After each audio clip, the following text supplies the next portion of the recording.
ஓசியா அதிகாரம் 10. இஸ்ரேலின் உண்மையற்ற இதயம். இஸ்ரேல் தலைத்து வளர்ந்த திராட்சை செடி. அது மிகுதியான கனிகளை தனக்கே தாங்கி நிற்கின்றது. எவ்வளவு மிகுதியாக கனிகளை கொடுத்ததோ அவ்வளவு மிகுதியாய் பலிபீடங்களை அமைத்தது. எத்தகைய சிறப்புடன் நாடு செழிப்புற்றதோ அதற்கு இணையாய் சிலை தூண்கள் சிறப்பு பெற்றன. இருமனம் கொண்ட மக்களாகிய அவர்கள் தங்கள் குற்றத்திற்காக தண்டனை பெறுவார்கள். ஆண்டவர் அவர்களுடைய பலிபீடங்களை தகர்த்திடுவார், அவர்களுடைய சிலை தூண்களை நொறுக்கிடுவார். அப்போது அவர்கள், நமக்கு அரசன் இல்லை, ஆண்டவருக்கு நாம் அஞ்சி நடக்கவில்லை, அரசன் இருந்தாலும் நமக்கு என்ன செய்வான் என்பார்கள். வீண் வார்த்தைகளையே அவர்கள் பேசுகின்றார்கள், பொய்யானை இட்டு உடன்படிக்கை செய்கின்றார்கள். ஆதலால் வயலின் உளவுச்சால்களில் முளைக்கும் நச்சு பூண்டுகள் போல தண்டனை தீர்ப்பு முளைக்கும். சமாரியாவில் குடியிருப்போர் பெத்தாவேனில் உள்ள கன்றுக்குட்டியை முன்னிட்டு நடுங்குவர். அதன் மேன்மை இப்பொழுது மறைந்து போயிற்று. அதை குறித்து அதன் மக்கள் துயரடைவார்கள், அதன் குருக்களும் அதற்காக புலம்புவார்கள்.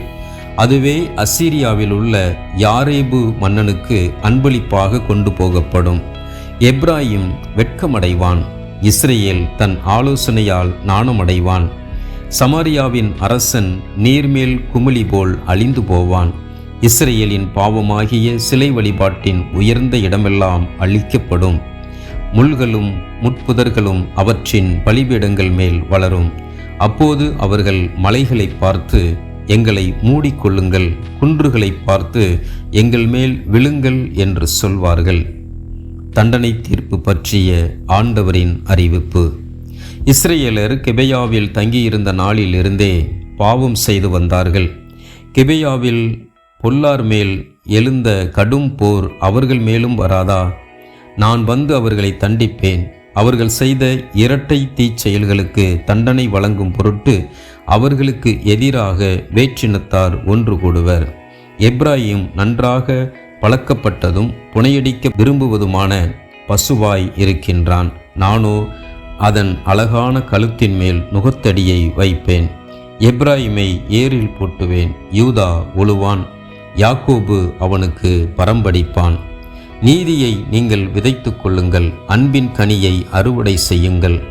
உங்கள் தரிசு நிலத்தை உழுது பண்படுத்துங்கள். ஏனெனில் ஆண்டவர் வந்து உங்கள் மேல் நேர்மையை பொழியுமாறு நீங்கள் அவரை தேடும் காலம் நெருங்கி வந்துவிட்டது. நீங்கள் கொடுமையை உழுதீர்கள், தீவினையை அறுவடை செய்தீர்கள், பொய்மை கனியை தின்றீர்கள். உங்கள் தேர்ப்படைகளின் மேலும் வீரர்களின் எண்ணிக்கையின் மேலும் நீங்கள் நம்பிக்கை வைத்தீர்கள். ஆதலால் உங்கள் மக்களிடையே போர்க்குரல் எழும்பும், உங்கள் அரண்கள் யாவும் அழிக்கப்படும்.